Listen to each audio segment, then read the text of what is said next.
A Seventh Child and the Law by Patrick Yu Shok Sil.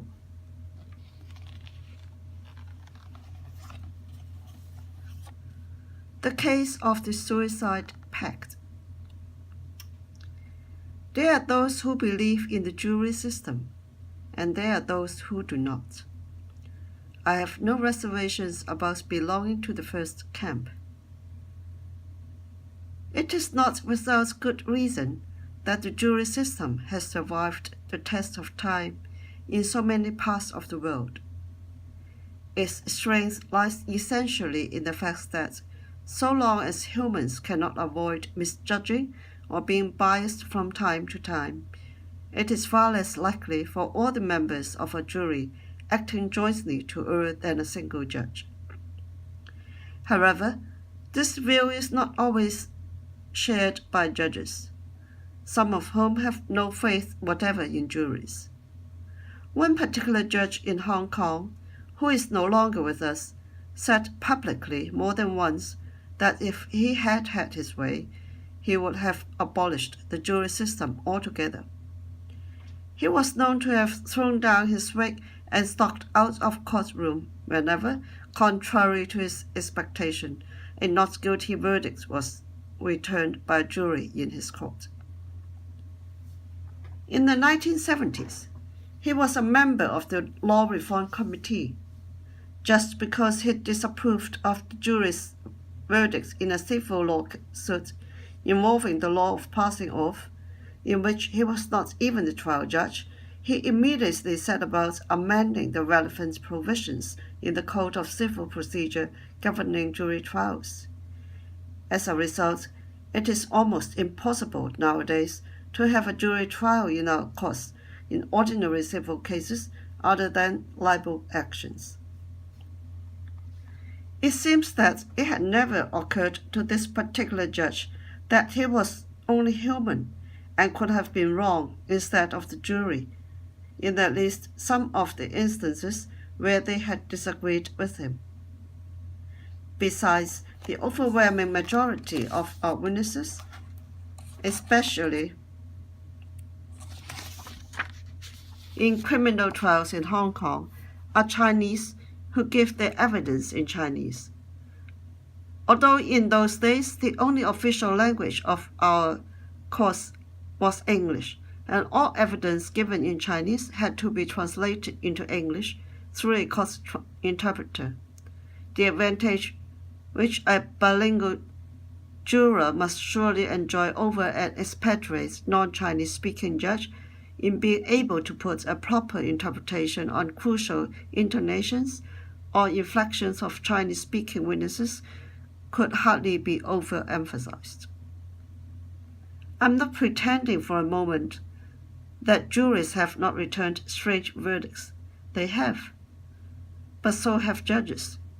In my experience, there are certainly no fewer perverse verdicts pronounced by judges than juries. On the other hand, I would be the first to concede that there is also no shortage of judges who approach the law with the greatest humanity and sensitivity. The case I'm going to write about is a good example. This was only one of my earliest cases.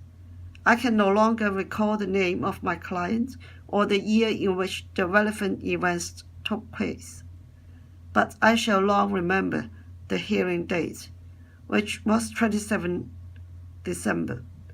The trial judge, who was Mr. Justice Wicks, and the jury of 3 men and 4 women in the case. The legal aid department had not yet come into existence in those days. Unrepresented criminal cases in the High Court were assigned by the Chief Justice to members of the bar by rotation as pauper cases, and I was assigned as defense counsel in this case. The defendant was a married woman in her late 30s and the loving mother of a 9-year-old son. She worked in a toy factory while her husband was a cashier in an import and export firm. This small family was a reasonably happy one until the husband began taking drugs. First, he lost his job as a result and could not find another. To replace his lost earnings in order to maintain the family, the defendant took an extra job in the evening washing dishes and helping to clean up generally in a restaurant. Unfortunately, this did not altogether resolve her problems. The husband's unemployment continued, and so did his craving for drugs. He forced her to pay over the greater part of whatever she earned to enable him to satisfy his craving, and in the course of time started to abuse her unless she came up with more money for him.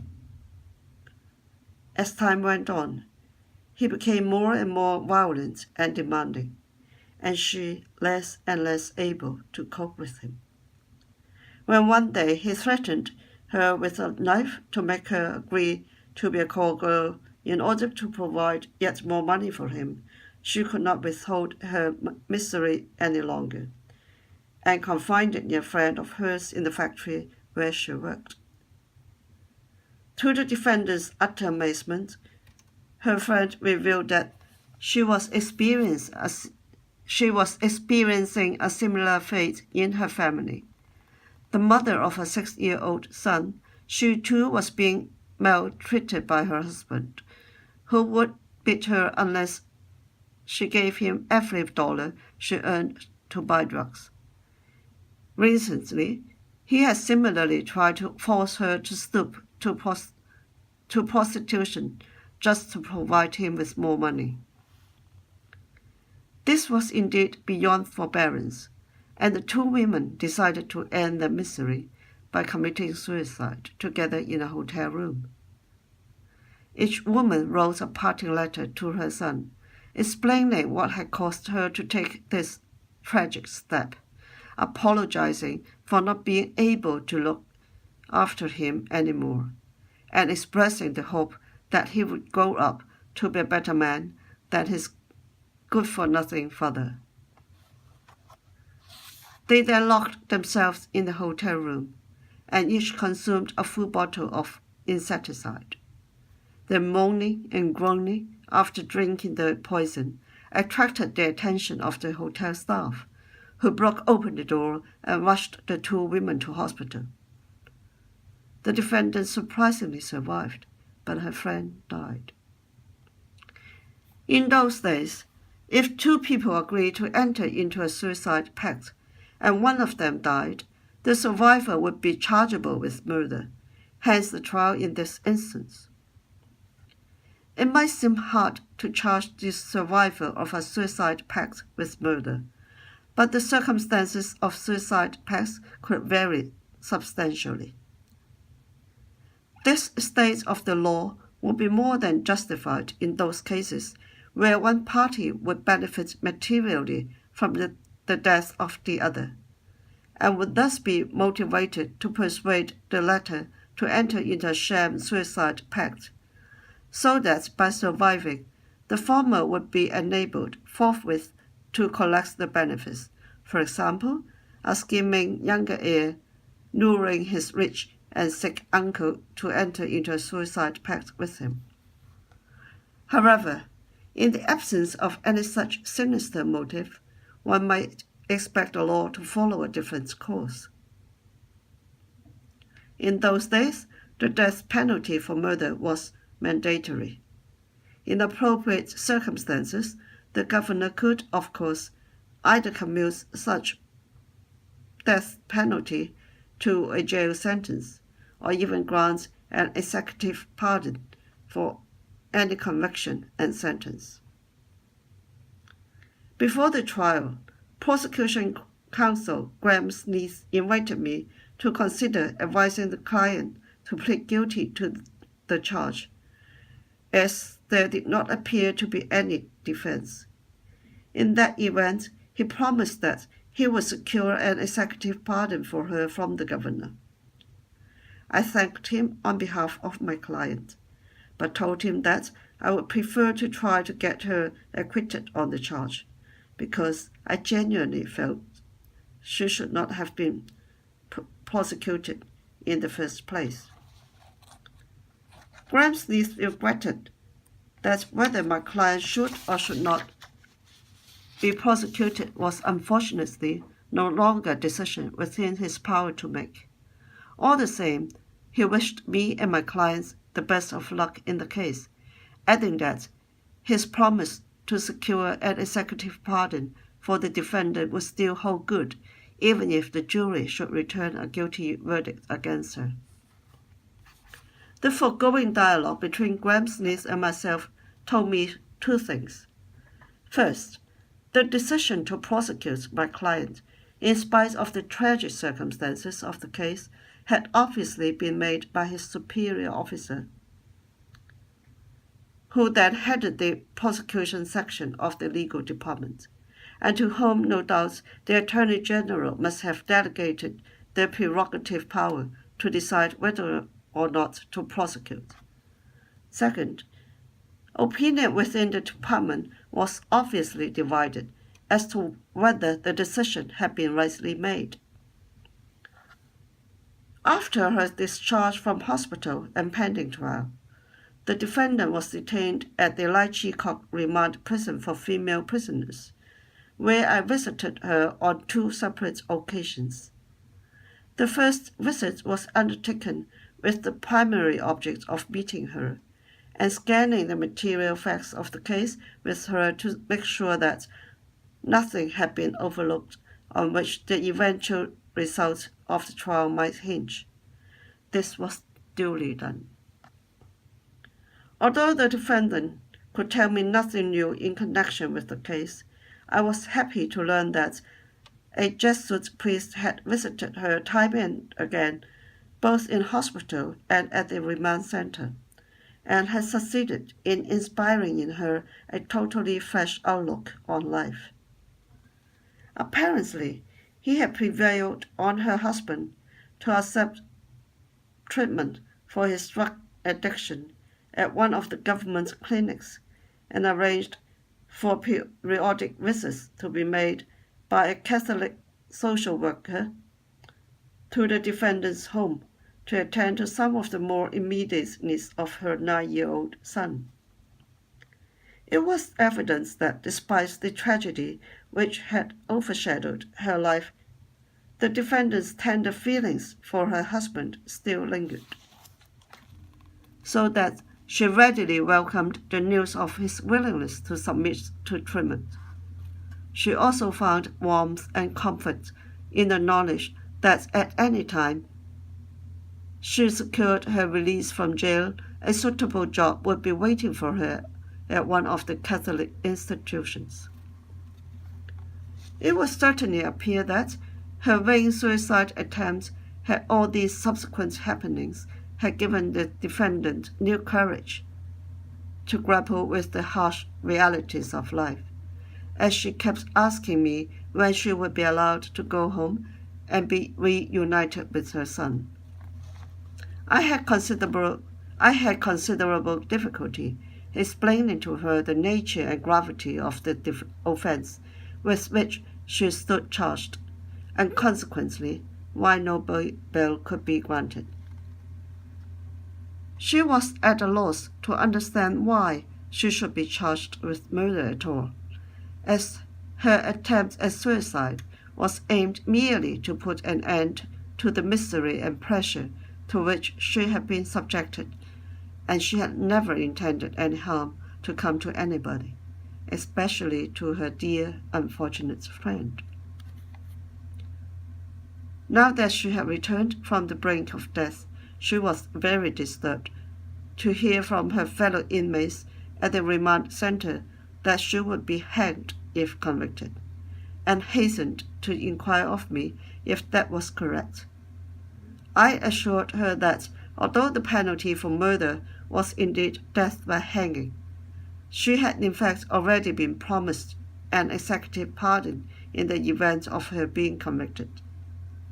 Overall, however, the defendant was evidently much more concerned with the welfare of her son than for herself. She was full of remorse for her deceased friend, for whose demise she felt morally responsible.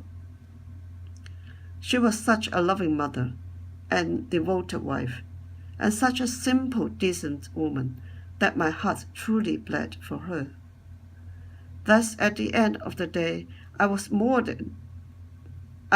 determined than ever to plead on her behalf for an outright acquittal from the jury, and to win the backing of the trial judge for such plea, notwithstanding the strict letter of the law. Before I left her, she made me promise to visit her son and see her again before the trial commenced. Accordingly, I paid her a second visit, as promised, no more than a couple of days before the trial, just to let her know that I had seen her son, that he was reasonably well looked after, that he loved and missed her very much, and wanted her to know it. The trial itself took no more than the greater part of one hearing day. There was no dispute between the prosecution and the defense on the evidence.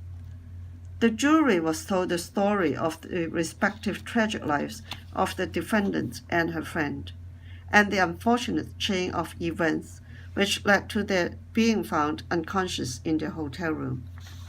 The two letters left behind by the two women for their respective sons were produced in court and relied on by the prosecution as evidence of their common intent to commit suicide. I asked no question of any of the prosecution witnesses, nor did I object to the production of the two farewell letters to the two sons. In fact, I was counting on the prosecution to produce them. At the end of the prosecution case, the trial judge, as required by law, duly advised the defendant that she could either give evidence on oath or make an unsworn statement from the dock or remain silent.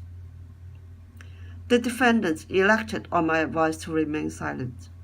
As the defense called no evidence, Grimes elected not to address the court again after having already outlined the prosecution case at the commencement of the proceedings.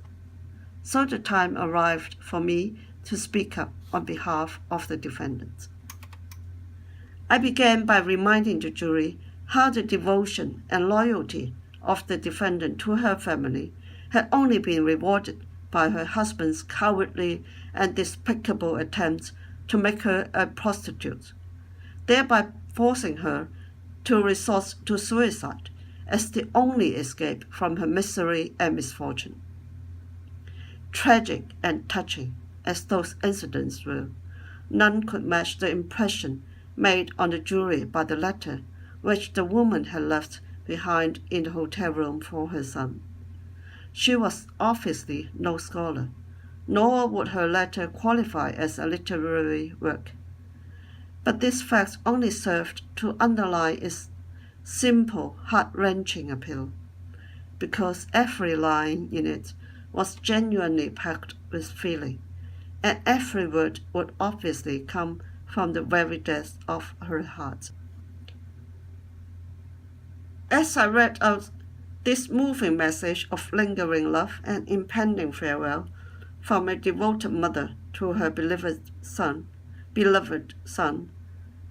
slowly, deliberately, and in my best voice, a hushed silence noticeably descended upon the court, and all of a sudden I felt so charged with emotion myself that I had to pause momentarily in order to avoid losing control of my composure. It was not surprising that tears could be seen streaming down the cheeks of at least two of the four women on the jury. Following upon my address, Mr. Justice Wicks summed up the case very briefly to the jury.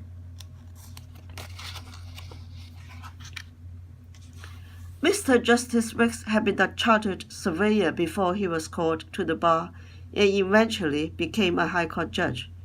He was known to be a very kind man, and was in particular renowned for his humanitarian outlook on life. The knowledge that the case would be heard before him had played no small part in my refusal to advise my client to plead guilty to the charge.